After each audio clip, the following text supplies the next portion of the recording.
use sessions-L, but I'll use sessions-L-V, you said it was? Dave. What's that? V for verbose to actually see which exploit it was. Yes. Gotcha? Yes. Thank you. And there, not only do we see what sessions I have active, but which exploit it was. Alright, now I'm going to go ahead and connect to session 1, and I'm back in my interpreter. I can now get around and do things. I'm going to execute a few extra things. For instance, I can try executing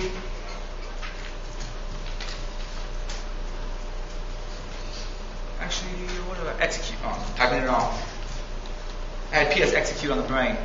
-F notepad.exe. That's going to start Notepad, but note that you're not actually going to see it on the remote box because it's running underneath the context of a different user. But if I was going into the process list, which I can do with just PS, you see Notepad is down here and actually running. This can be used for all sorts of things. I already showed hash dump. Let's say I want to clear the logs in that particular block. I mean, there's all sorts of commands built in. Clear EV. This is going to clear the event log. Although total wiping of it would definitely be an obvious attack, or it would be something obvious that somebody was there. So it's not exactly stealthy. And screenshot, which if you don't have the newest version, may not be in there. When you type screenshot, it actually does a capture of what was on the remote screen, which is nifty. I mean, interpreters are so powerful, and the best thing about interpreter probably is the fact that you can extend it with your own scripts. Carlos Doc Operator Perez is probably the head guy as far as doing really whacked out interpreter scripts.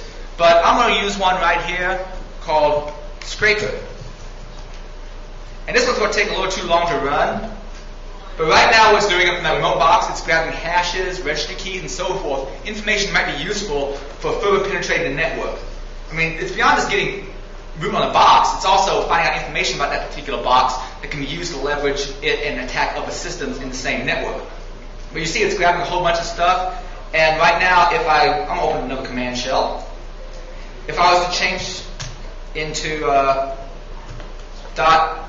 .msf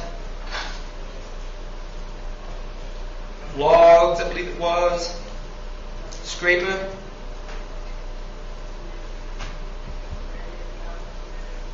Oh, because I have two different ones that are very similar. Let me go into that one. There's a whole bunch of information I can now look at about that compromised host that may lead to compromising of other hosts.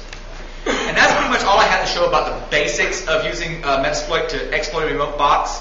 If you want to try this later on, I actually have some notes here on using a browser drive-by attack. Essentially, you start a web server on your box, and when someone connects to it, it does an exploit and has their box execute something. In this case, I wrote a little simple Autoit script that allows you to see someone's webcam.